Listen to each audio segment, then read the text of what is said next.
অভিজ্ঞতার মুখোমুখি হয়েছেন একটি বাসের যাত্রীরা। দুর্ঘটনায় বাসটির ছাদ উড়ে গেলেও বেপরোয়া চালক অন্তত ৫ কিলোমিটার গাড়িটিকে যেভাবেই চালিয়ে নিয়ে যান। জনরোষের মুখে এক পর্যায়ে বাস থামিয়ে পালিয়ে যায় চালক। এই ঘটনায় আহত হয়েছেন ৫ যাত্রী। দুর্ঘটনায় বিচ্ছিন্ন হয়ে গেছে বাসের ছাদ। প্রাণ বাঁচাতে চিৎকার করছেন যাত্রীরা, তবুও দ্রুত গতিতে বাস চালিয়ে যাচ্ছেন চালক। এ যেন হুবহু সিনেমার দৃশ্য।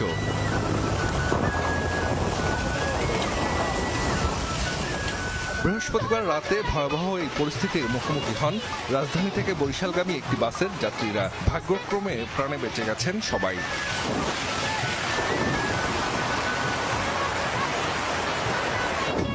বরিশাল এক্সপ্রেস নামের বাসটি বৃহস্পতিবার রাত 8:30টার দিকে রাজধানীর সায়দাবাদ থেকে বরিশালের উদ্দেশ্যে রওনা হয়।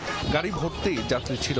তারা জানান, যাত্রা শুরুর ঘণ্টাখানেক পর মুন্সিগঞ্জের শ্রীনগরে ঢাকা মাওয়া এক্সপ্রেসওয়েতে প্রথমে একটি মাইক্রোবাসের সাথে ধাক্কা লাগে বাসটির। এর কিছুক্ষণ পরেই একটি কাভার্ড ভ্যানের সাথে সংঘর্ষে বাসটির